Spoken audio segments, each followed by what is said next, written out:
We Okay. have Mark.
Hello everyone, welcome back. We are still rolling. The Lightup is, I think, around 14 hours. Still running. We have still long to go. Now the people are joining from the East Asia Pacific and regions, from London, from Amsterdam, and the sun as is rising, the event is rising towards them. So we have Stephanie and Mark with us. In a show who are going to speak about a keynote as keynote speakers here. Mark, Stephanie, welcome to the Lightup Conference.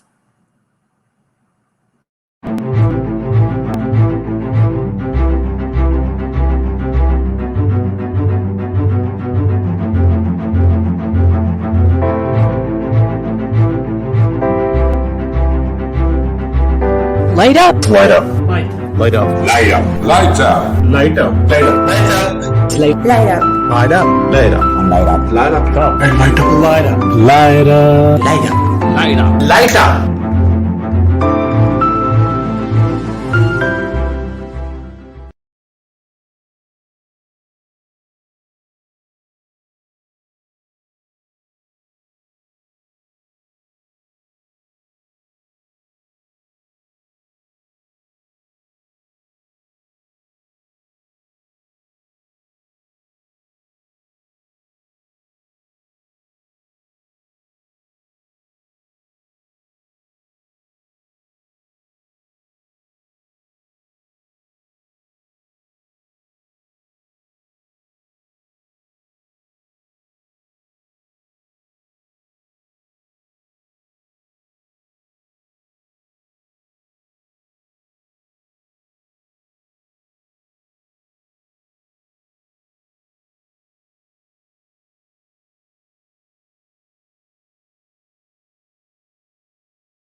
Hi, Mark. Hi, Stephanie.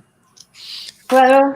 Hello. Welcome again to the Lightup Virtual Conference. I'm in complete support for UNICEF and for the children.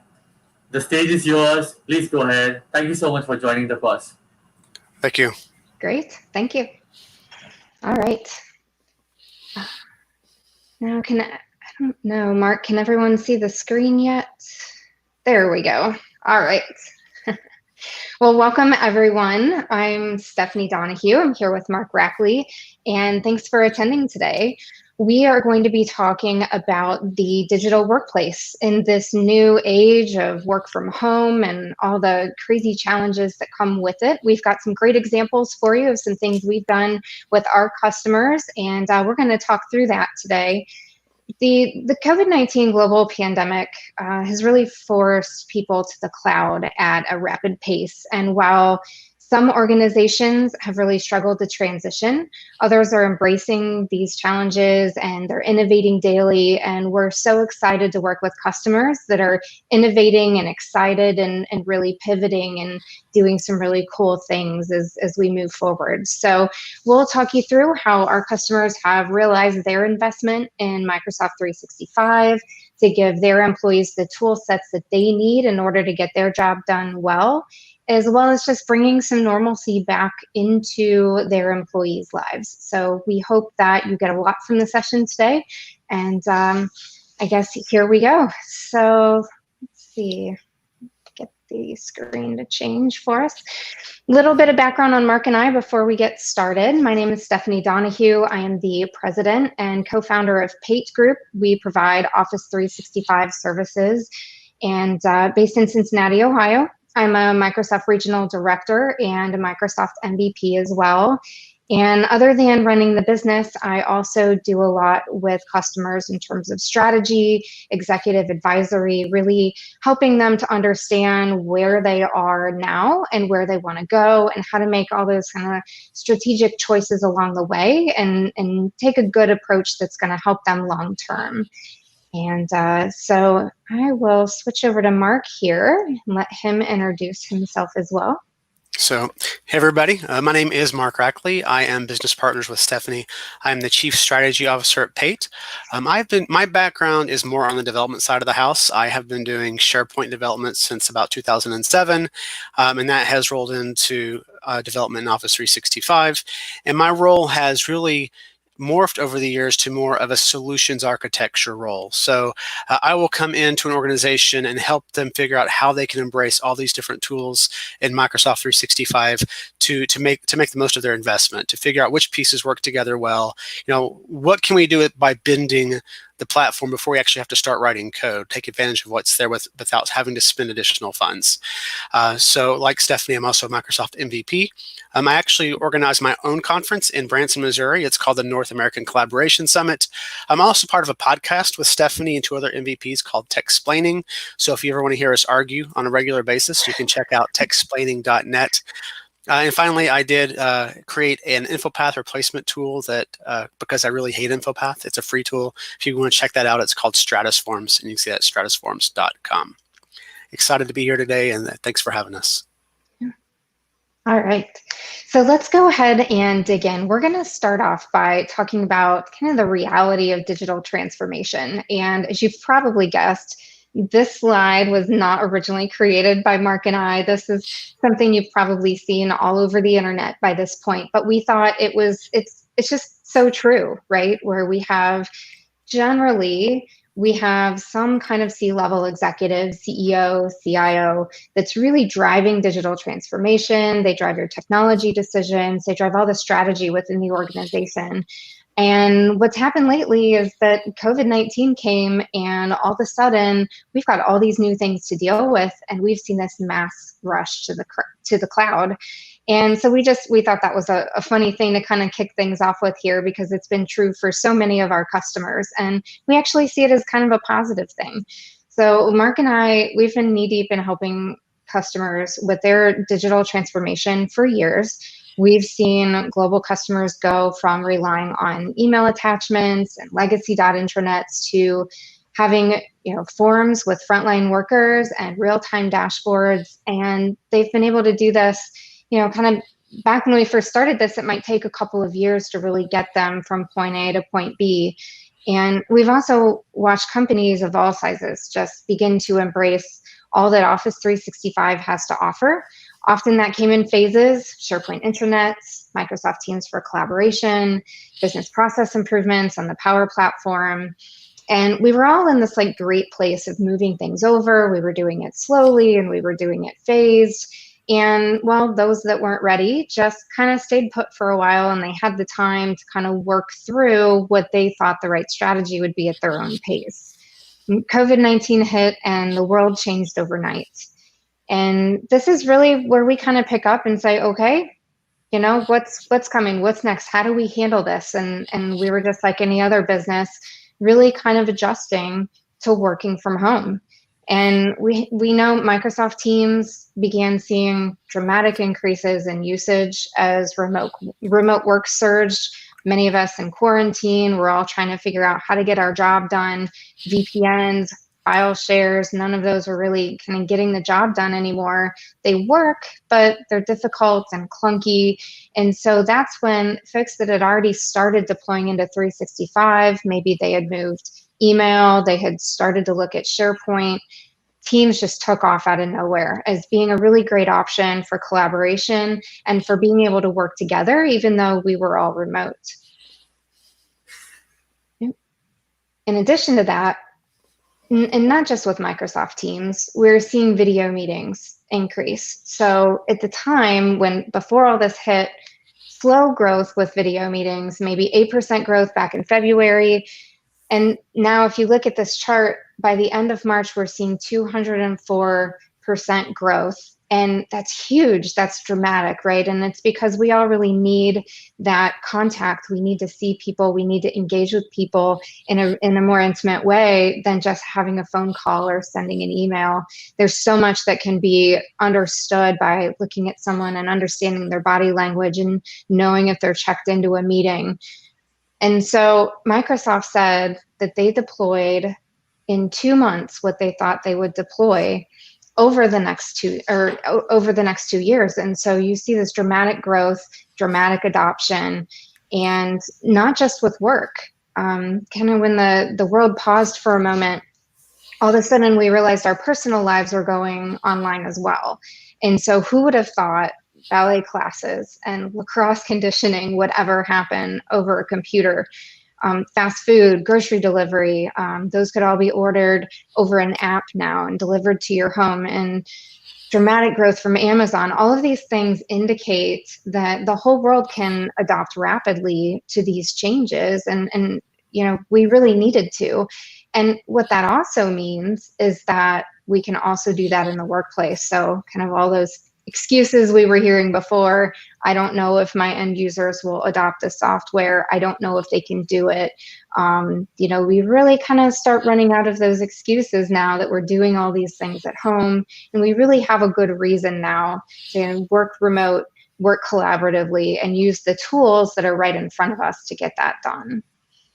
So I'm going to turn things over to Mark here to talk a little bit about the speed of that change and what's going on with Microsoft in general with those changes. Yeah, so as Stephanie was saying, Microsoft deployed within 2 months the amount of features and teams they thought they were going to do over the next 2 years. And I actually went back and looked at some of the changes that had happened since March, and I counted over 35 changes that have been pushed out to Teams. And these aren't just like bug fixes. These are like feature updates to Teams. And I'm not going to go through all these listed on the screen, but I wanted to kind of list some of those so you could see some of the things that have been pushed out. And 14 of those changes have been announced just this month.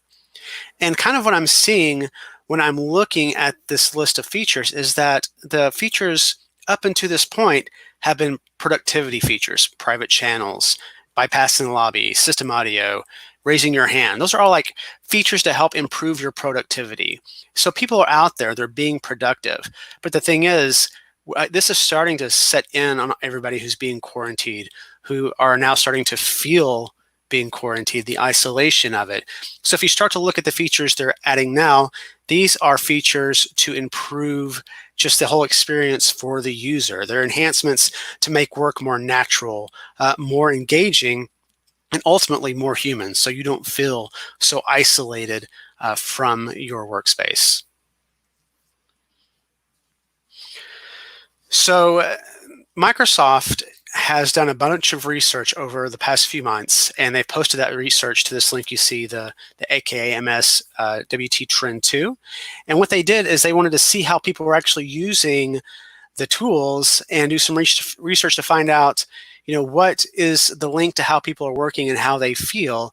And it just goes to show that they've really embraced trying to understand how people are using their tools and how it makes them feel and how they can make them feel better having to be working remote. I'm an introvert. I'm fine sitting at home alone. Maybe have me on webcam every now and then. For the most part, don't put me on the webcam. I'm fine how I am. But our extrovert friends, they're suffering right now. They are feeling so isolated, so alone. Even being on video calls may not be enough for them. And so Microsoft is really working hard to bring the humanity to this remote workplace. So one of the features that they announced that I have to be honest, when I heard about this feature, it's called the Teams Together mode. And what it does, it's actually using AI to digitally place everybody in a meeting into a shared background. And it's designed to make people feel like they're actually part of the same meeting. And again, when I saw this, I was like, what, they're wasting a little too much time. They've got too much time on their hands to go and develop stuff like this. But the research actually showed that working in this type of Teams Together mode makes Teams less strenuous for you to be a part of. You'll go and switch to the next slide, Stephanie.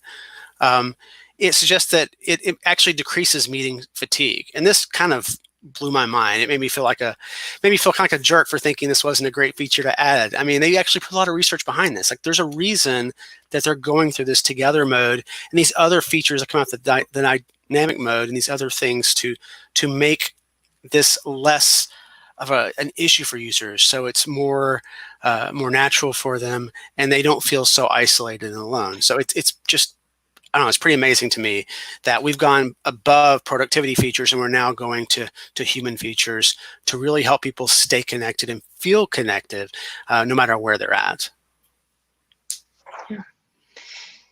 So with all of that in mind, if you're thinking you're just going to manage and try to get through until things are better and we can all go back to normal, are you confident your business will be okay? And especially if there's another surge in the fall, we have people that could end up at home again under quarantine. And even if that doesn't happen, what I'm hearing is that now that we know that we can work from home and be productive and everyone's getting their job done, a lot of employers have kind of relaxed and said, hey, this is, our employees are happy, they're home, they're not commuting for an hour every day. Maybe we'll just give them the option. And so now some companies are saying, come in if you want to, work at home if you want to. Or they're maybe staying closed for a few more months and saying, we'll worry about this in the fall, no matter what happens. And then I actually had one friend who, very large, well-known organization, that said, pack your box, come in, get all your stuff. We're not sure you're ever coming back. We like everybody working from home. And so all of these things are kind of a factor now. And so if you're wanting to stay competitive in the workplace, you're wanting to hire competitively, this is now becoming a factor no matter what happens as things kind of shift back into normal. And so are you sure you've done everything that you can to make sure your employees can collaborate effectively, regardless of whether or not they're in the office or at home? And that's for, maybe it could end up being for just everyday work. And the schools are even looking at this. How do we make sure we can have kids be effective at home as well as at school? And if the schools are looking at that, certainly the workplace should as well. And so we're kind of looking at all these things more holistically now, instead of just how do we get the job done? It's also, how do we protect our employees? How do we make them be more efficient in what they do, while also taking care of that mental health side of things, making sure that they feel engaged, because as you may know, happy employees do better work, and it's good for everyone all around. So as we kind of dive into this, we're getting into the details here. I do want to cover some foundational things. Mark's going to show you some cool stuff that we've done with customers. But what's really important, first and foremost, is if you haven't fully deployed Office 365, you should really look at that as your foundation. And where we start, and kind of, we look at the work from home challenge, our previous situation was that all of this kind of happened in the office. And so we had this firewall.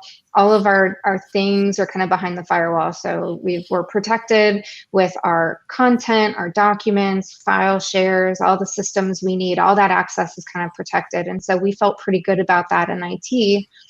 And then as maybe the current situation, and you may have gotten into this pre-COVID, we're starting to deploy into the cloud. And so now we feel like we have this new protective space. It's easier for remote employees to collaborate. We still maybe have a hybrid scenario. We've got some things on premises still, but we're starting to add and build on that and deploy into the cloud. And we're still trying to protect all of that information. But the reality is, as we start to deploy Office 365 or getting this foundation set for everyone to work more easily, the reality might be that we actually have some competing tools out there that we need to be looking for. So as we go out and we start remote work and do this whole work from home thing, you might find some, we call it shadow IT, where if the users were frustrated, maybe VPN and file shares wasn't working so great for them, they may have gone out and found some better solutions, we'll say quote unquote better solutions, based on something a friend told them or based on something they came across, or maybe something a vendor or a customer introduced them to. And so now we've got this scenario where maybe we've got our 365 stuff, but we have all this competitive products as well. And so we really want to take some time to go through and make sure that our solutions, our foundation is getting all of that content over into 365, not just file shares, but we really want to look at deploying all of our tools that are available in 365, not just Exchange, not just SharePoint, but Teams and Planner and all of those things, because we can now go out and eliminate all of those extra third-party tools that might be floating around our environment, holding information that is intellectual property that maybe you don't have access to in IT, that maybe they didn't share that password with you, or that's associated with a personal account of that employee. And so a big piece of this initial setup of the foundation in 365, we want to make sure we're getting all of that content brought back in. And what that does for us is it provides one security umbrella.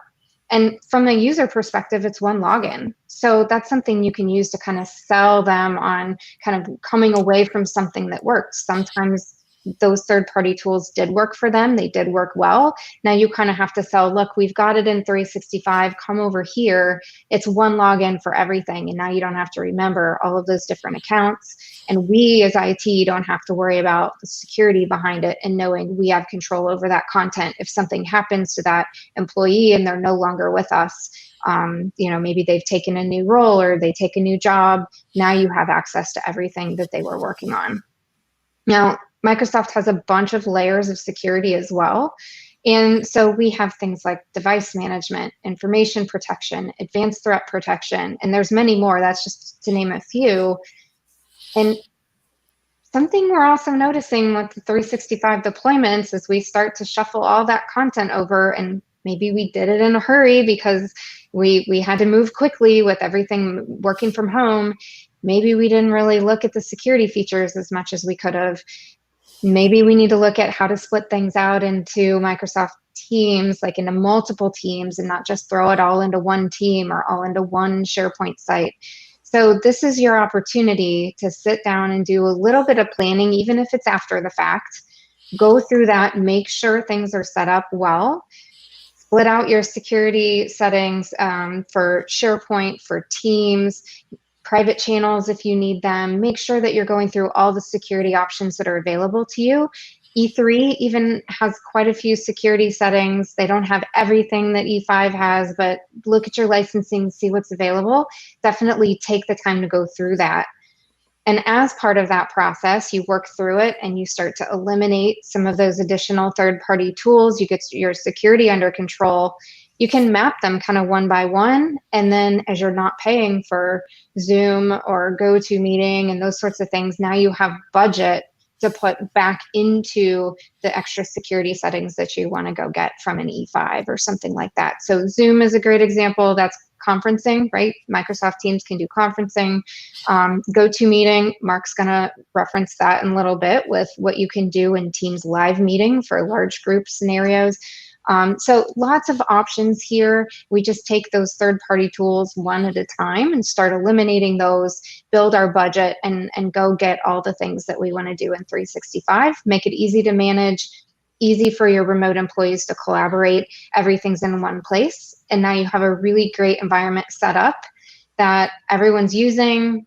And now you can go build on other cool things that are available. And that's really what Mark's going to talk about here in a minute. So now that we have all the foundational things in place, you may be saying, well, I'm not, IT, maybe I'm a developer and I'm not controlling the rollout or the deployment. What can I personally do to help with this transition? And there's actually quite a bit you can do as well. So next, once you've got everything in place and you have access to all the tools, now you can do things like planning virtual happy hours to get everyone together. We saw a big spike in those. You can do coffee. You don't have to do happy hour drinks or anything. Maybe you do coffee and tea, get everybody together, hang out for a little bit and just chat, get everybody reconnected. Something else that our team does specifically, we use Teams to jump on and have, we call them work together meetings. So even if you're not working on a project or you're not working on the same document at the same time, but you just need a little bit of company, you can use Microsoft Teams. And this, you don't even need the conferencing call-in number if it's all internal. Everybody just jumps on a quick meeting and you can work on your own stuff, but to know that there's somebody else there to sit with, to work with, to chat with here and there, really helpful. So again, kind of going back to that emotional side of things, we can work together, but we can also hang out together and just be connected this way. You also should turn on your webcam for meetings. That's a big recommendation from us as well. I know Mark referenced, he's like, well, maybe not all the time. It's a really good thing to do, to be able to see someone and to be able to, even just to not talk over each other in conference calls. We actually realized we had to do that with our podcast. We were stepping all over each other trying to talk. If you can see somebody, you actually know when they're getting ready to go say something, or they can be like, hey, your Teams has that little hand raise thing now available too, but it's even easier in person that someone can read you a little better. So with all of those things, you can do the little things and get people involved and get people engaged. You don't have to be a manager. You don't have to be IT rolling out Office 365. Take advantage of the tools as they're handed out to you and really kind of make those small changes as you go. And they're very much appreciated. And now I'm going to turn things over to Mark for some of the fun stuff. Now we've got the foundation out of the way. Mark, why don't you tell us about some of the great solutions we've put together, not just with Office 365, but in combination with 365, some really awesome Microsoft technologies we've put into play. So you all heard that she actually said I was the fun one. So as long as we got that out there. So we went, because of COVID, we've actually had to create some solutions very specific to problems that have come up due to COVID. And we call this one the Anonymous Forms Challenge. So we have a client, you may have heard of the Jim Henson Company. They created the Muppets, some of my favorite TV shows, Farscape. If you haven't checked it out, check out Farscape. And they have a large production lot. And on this production lot, singers and songwriters actually come onto the lot to go to a different building to record albums. And as things started opening back up, they realized that they had to have a way to make sure that the people coming on and off the lot were healthy. And they needed to actually cover themselves from a legal standpoint as well. And they also needed a way so that these people could say how they're feeling, that the security guards could easily verify if these people were feeling well or if they've been exposed to COVID lately. So based upon these needs, we needed to create an anonymously accessible website. Because again, these are just people coming off the street. This is Justin Bieber driving up in his car, or he doesn't have an Office 365 login for Jim Henson. And it also needed to be mobile friendly, so these guys can pick up their phone and just quickly fill it out. It needed to be simple and fast. This form is filled out by every person coming on the lot every single day, so it had to be quick. And also, they had to do custom messages based on the results. We were actually looking at using Microsoft Forms for this solution because you can do all of these things, right? You can create an anonymous form. You can ask questions. It's perfect for that. But for legal reasons, they needed to have a custom message after you submitted the form. So that made us have to look elsewhere for Microsoft Forms. And finally, we wanted to have those dashboards so that when somebody came up to the gate, the security guard could quickly verify whether this person was allowed on the lot or not. So what we ended up coming up with is the solution you're seeing on the screen. This solution is actually live. It is an Azure static website. And what this does, it allows us to be able to quickly and easily create a questionnaire type form. And it's low cost for the resources for an Azure static website. You can have a custom domain name with the Azure static website, and you can easily add just some HTML and JavaScript to do the simple things that's on the form. Like this form will remember the last time you filled it out. So when you load the page again, it already fills out your name. So all you have to do is answer those 3 questions and then submit the response. And what happens after you hit submit, we're executing a logic app that makes a post into a SharePoint list, and it stores the results of that questionnaire into a SharePoint list. And using an Azure Logic app, it's also low cost for this feature to take place. It's using what's called an HTTP request to make that happen. You could do the same thing in Power Automate, but Power Automate is going to require premium licensing to do that HTTP request call, and that's why we went with Logic Apps in this instance.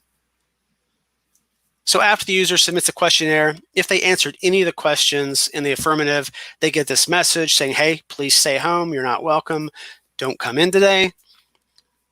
And if they answer them all correctly, it says, hey, you're welcome to come on into the lot.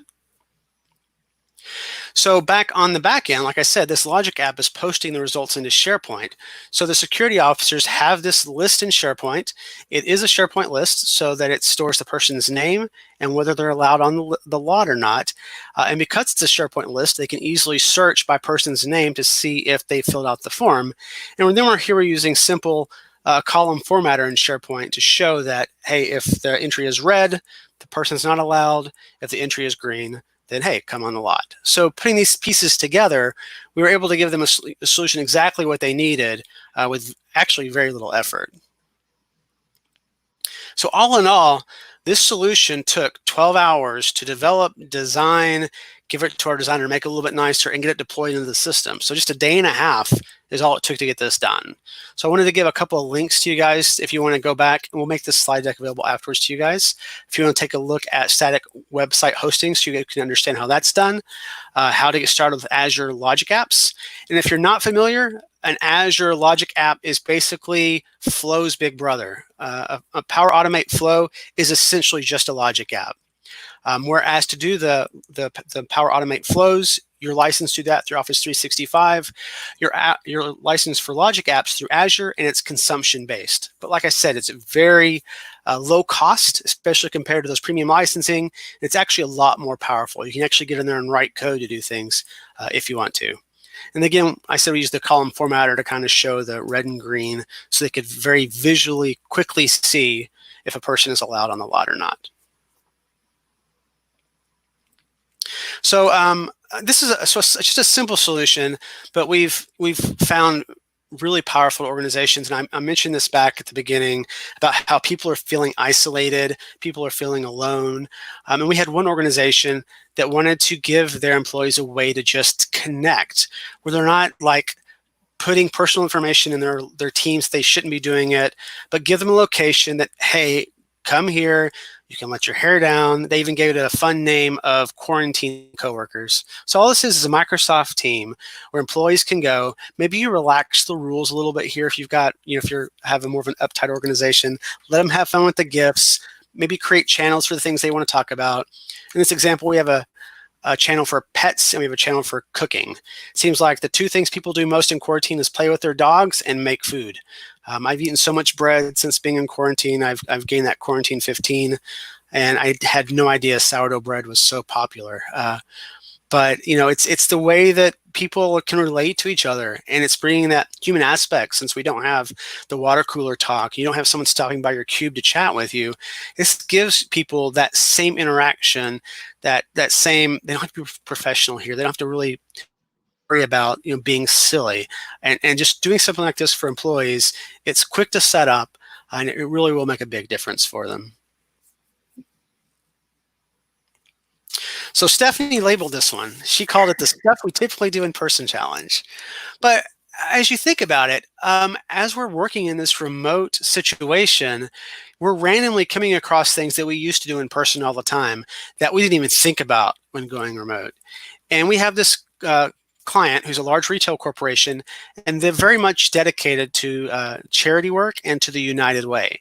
And so they would every year have a silent auction. And so within their break room, they would have a silent auction set up with all the items that the employees could bid on. So they would go to lunch and then wander around the break room and they could bid on these items. But with the office closed, how could they give these users the same experience? How could they continue to support United Way? So the requirements they went for is they wanted to have some sort of auction application to allow people to bid on items, to allow administrators to see the bid histories, and also have some notifications so that when someone bid on something, they got a notification, or maybe when someone got outbid, hey, you got outbid, go bid some more money, they could see that as well. And the other thing is they really wanted this application to be embedded into a non-SharePoint intranet because their intranet was not SharePoint based. So what we ended up doing for these guys is we created them a Power App. And using a Power App, we're able to embed this into their non-SharePoint. It's actually a Unity based intranet homepage. So when users go to this page on the intranet, they're having the same experience like the rest of their intranet. They don't know that this application is running somewhere else. And we're storing this information in such a way that it's really easy for people to maintain. So if you think about the things you want to use for an auction, you want to store the images, you want to store the description, you want to store the bids, all that stuff fits nicely into a SharePoint document library. So this Power App is powered by a document library on the back end where users can see an item, they can see the current bid, they can click on bid to bid on an item. They can even see at the top there's tabs to go to the previous items that had been for auction and the future items that are being for auction. So when a user clicks on that bid button, they get a bigger picture of the image, they get more details about it, as well as what the current bid is and the option to bid on the item. So they can just enter some information, they can click submit bid, and they'll get acknowledgement of that item being bid on.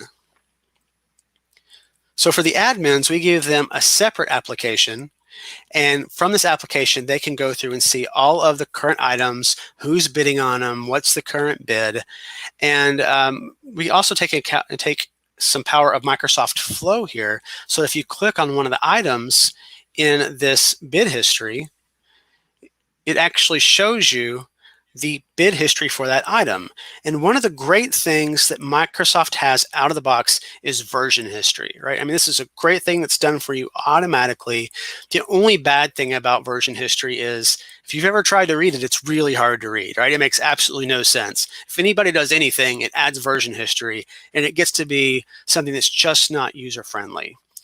Well, we were able to take advantage of Power Automate to execute what's called a REST query into SharePoint to retrieve all the version history for an item, but format it in the Power App so the user sees only the bid history and the changes to those bids. So we've taken that cumbersome, hard to read information and we've surfaced it in a Power App in a very easy to use manner so that it makes sense to people. So all in all, we actually got this, we're under functional proof of concept right now. All the functionality has been implemented, the flows have been implemented, and they're currently testing it. And it took us 16 hours to build this, right? So it did not take very long to build this functionality. I guess I should also point out, kind of a proud dad moment, that my 19-year-old son actually did most of the work for this. And this is without any deep training in Power Apps and Power Automate. This technology has come such a long way that you can dig in there and get a lot of this stuff done. So the links we have here, the links to Power Apps, Power Automate, as well as a link to SharePoint's REST interface. And then you can see in the screenshot here, I'm showing you the action, the send an HTTP request to SharePoint action is the action that we use to actually get that workflow history so that we could parse it. And none of the features here are premium features. So this is you're all licensed with this. If you have Office 365, no additional licensing required for this solution at all. Keep your interns busy, right? Yeah. Especially when you can tell them what to do or go to bed early. So we're calling this one the conferences, the on-site training, and other large gathering problem. So COVID hit in a really, really bad time in my life. I have a conference, like I said at the beginning. It's called the North American Collaboration Summit. And we were scheduled to do our conference this year on April 2nd. Do you know what happened 2 weeks before April 2nd? The world shut down over here. And this is after I had paid all my fees. I had over 350 registered attendees. I mean, we were all ready to go and everything shut down. So I ended up having to move my dates to the end of the year and look at using live events. And this is not just for conferences that you would want to use this. You'd want to use it for any organization that has those internal conferences where people come together from all over the country. Maybe the town hall meetings where you met in an auditorium or a cafeteria, or just any event that your corporation has where you're trying to broadcast information like a CEO message or something. So we need to give the ability for people all over the country or all over the world to log in and connect, to broadcast this media, and to also be able to control the attendees' experience, as well as the ability to record sessions, which is really great for later viewing. So to do this, we use Teams Live Events. And if you guys have been in any sessions today with this wonderful conference, you've been also part of Teams Live Events. So you've actually been able to see it work. With live events, you can have up to 10,000 people at once in an event. And they're actually just announced recently that they're increasing that number to 20,000. So that's a huge number. You can follow this link to get started and learn more about live Teams events. So I threw this slide together. I actually used it in another session. I think there's a lot of valuable information here because a lot of times the questions come up, when should I use Teams and when should I use live events? So I'm not going to bore you by reading this all, but this will kind of help you make that decision of whether you want to do something as a Teams meeting or as a live event. So in a nutshell, you want to use Teams if you don't need your attendees to present content, if you're going to have more than 250 attendees, and actually they're changing this number to 1,000 at some point, so that number is being greatly increased.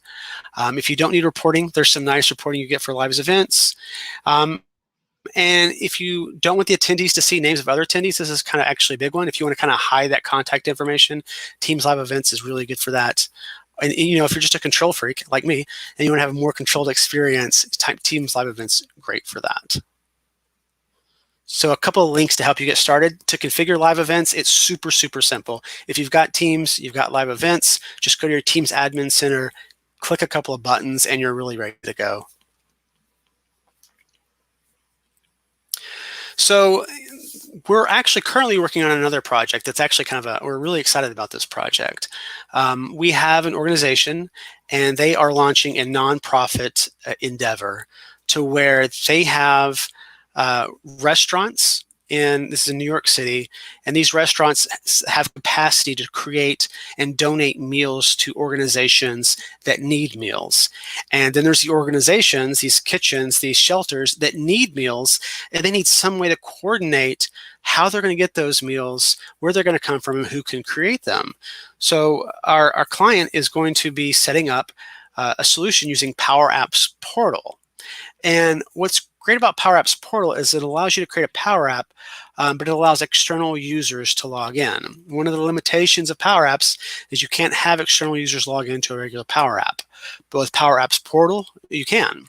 And what's kind of also neat about Power Apps Portal is that it doesn't have to be a Microsoft account. As you can see from the screenshot here, they can log in with Gmail or LinkedIn or Facebook. So there's different options for logging in these Power Apps solutions. So with this solution, the restaurants can log into it. They can not only see their schedule for the week of where they need to be and how many meals they need to deliver. They also have the ability to say, here's our capacity for the week. So here's how many meals that we can create each day. And the people who have the needs can log in and say, I need this many meals on Monday, this many meals on Tuesday. And then we're creating a solution to actually map the needs of the organizations to the restaurants who have the capacity to fulfill those needs, and we're generating schedules for the drivers out of that. So they get notified of the schedules, they can log in and see their schedules, and it's all happening thanks to the PowerApps platform. And you can actually sign up for a demo, or how's that work, Stephanie, with the Yeah, so normally there's a 30-day trial on the Power Apps portals, but right now with COVID, they've been running, I believe it's a 6-month trial, very similar to the Office 365 6 months that was being offered. So it's a really great time to go ahead and go out, sign up for the trial, and give it a try. Excellent. All right. So all of these solutions, thanks for talking us through those, Mark. We've had a lot of fun working with customers and just trying to help them get through some of their challenges. And I recently came across this, I guess you call it a website, but it reads like a white paper. And it's a little light here down at the bottom in blue, but again, we'll get these slides out to you guys. But this site is produced by Microsoft, and it talks about the future of business resilience. And I love kind of wrapping things up with this, because if the last few months has taught us anything, it's that we can move forward. We just need to be creative with how we approach things. And that's true regardless of whether we have a pandemic or not. Things are changing so quickly that we need to be able to kind of move and adapt with the technologies as they come out, and with challenges, and being able to work around them.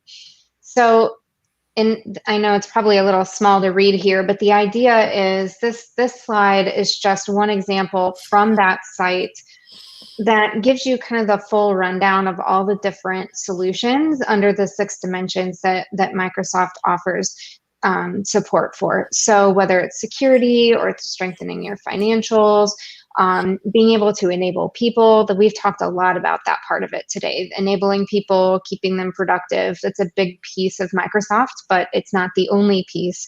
And so they have tons of solutions to look at. If you go out to that link and you're wanting to really lean into a particular area, or become a little more resilient in something, it's a great place to just go look and see what are all the solutions Microsoft provides, because it's not just Office 365. Mark's shown us Power Apps portals and Azure and Logic apps, but this list also reminds us about Dynamics 365 and Azure app services and Azure SQL and Power BI. I mean, there's all kinds of solutions out there. And the best part about it is if you bring all of those under one umbrella, you've got, one login, one authentication, one place for security. And of course, the integration is going to be dramatically better when everything's under that Microsoft cloud than if you're trying to connect to a bunch of different solutions. And so really consider, as you're kind of trying to pivot and be flexible, consider that piece of it might be easier if you're staying with the same platform and the same technologies, because they really do work together well. And Mark's shown us a lot of really great examples today on how that is. Okay. So wrapping up, we've gone through the work from home challenge, getting your foundational, your baseline stuff set up, making sure that your end users can work remote, that they can collaborate, that it's easy for them, and that you're also securing that data, and you've got one login for everybody. So everything in one place. The second thing is that we fixed the anonymous form challenge by looking to Azure websites and Logic apps for that quick and easy, low-cost anonymous forms and workflow solution. That was the questionnaire for Jim Henson. We fixed the isolation challenge with a simple Microsoft team called Quarantine Coworkers. That was a place where we could bring, personal pictures and pet pictures and cooking pictures in and just kind of connect. Okay, and then we talked about, Mark, you want to take over? So sure. So since my dog's not barking, we talked about the stuff we normally do in person challenge. And this was just, how you can create Power Apps to give users, gosh, if you're not using Power Apps, check it out, because it's very easy to go in and create very engaging applications that don't have to live in SharePoint. They can live in other places. They're mobile friendly. There's a lot of great Power Platform sessions at Lightup, and if you haven't looked at them, I was kind of nosing around and looking at a few things. There's some great stuff out there. And then look at live events for your large gatherings that you used to do together. Now look at live events for having a little more controlled experience, but also giving people the ability to consume all that information. All right, I think I'm back. Speaking of dogs and pets and remote work, is that not the perfect ending to this conversation? All right, so wrapping things up, we just want to, we hope you got something out of today. Keep looking for everyday tasks to help your team, help your organization make 2020 the most innovative year ever. We've certainly had a lot of fun with the new technologies that are out and trying new things and doing things new ways. So, all right. Well, I think that is all we have for you guys. I'm going to go one more slide here so you can see our contact info. But thanks for joining today. We hope you got something out of this, and we'd love to hear from you guys. Thanks, everybody. Thank you. Thank you, Stephanie. Thank you, Mark. I didn't know you have been using your COVID time so properly. I'm a fan of Power Apps, and really, you have been doing great on that. Thank you. Appreciate that. I should have included you while we were doing the Teams live sessions and updates. You would have been a part of it. That would be a much better way, because live meeting is a big thing with handling so many people coming in, coming out. There are a lot of issues though with it. I think it's still growing, and probably in 6 more months it should be very stable. But yes, the way you are working on the Power Platforms and those things is really crazy. Thank you. It's been Hopefully, fun. hope you learned something out of it. Give you some ideas. Yeah, that's what I was gonna say. Like, there's so many ideas up in here that people can take it from there and interact. And you were talking about the videos, the workshops. Do you have them on your website of PAIG group, or is it like on your personal website or somewhere? So we do a monthly, actually do monthly videos that, Stephanie, do you want to tell them about the webinar series we do? Well, so there's a few things we do. So at pategroup.com, we do have a resources link. So you can go out there and see all the videos we've done. We also have a blog where we blog a lot of this stuff as well. So some of these solutions, we have some case studies out there. And we also have our Joy of SharePoint webinar that we do once a month. But then kind of when COVID hit, we did a lot of free webinars. So I think we were doing them at least once a week for a while. So there's a ton of content out there if you guys want to learn more about some of these solutions. Oh, that's nice. Yeah, we can have a check, because we at the Tri-State, New York, Philadelphia, and New Jersey, we do the same every 15th of the month. And I would love to invite you both and come there and show us the user groups here. We have around 800 people here, and it's fun. So if you both can come in and share your expertise, that would be amazing. And I'm going to send these people to your group. So let me know when the next user group comes in. And so I can share the same information in our group and people can watch it. Sounds great. Yeah, sounds awesome. Thank you, Mark. Thank you, Mark and Stephanie. And thank you for being a sponsor of this event. All the money going to the UNICEF is all part of it. And thank you for being the part of the cause. Thank you so much. Thanks for having us. Including us. Thank you. Hi, Simon. Are you still there?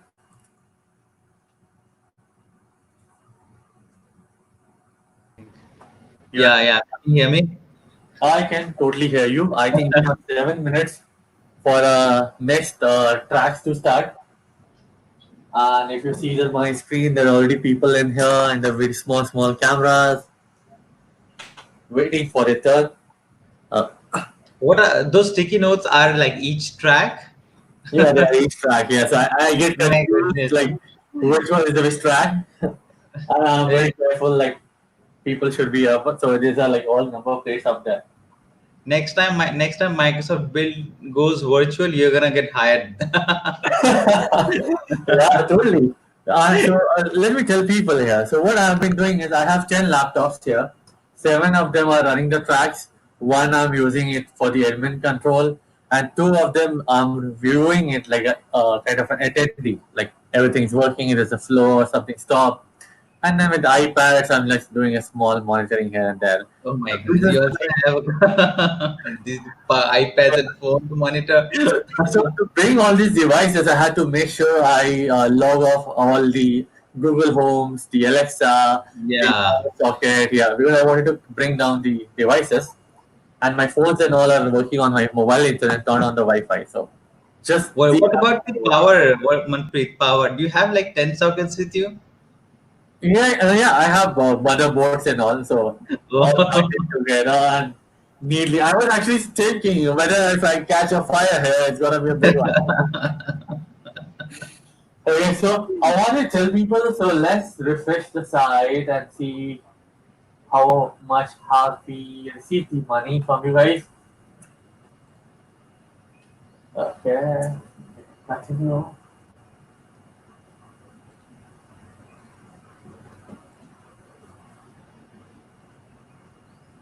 People, we are at $3,505.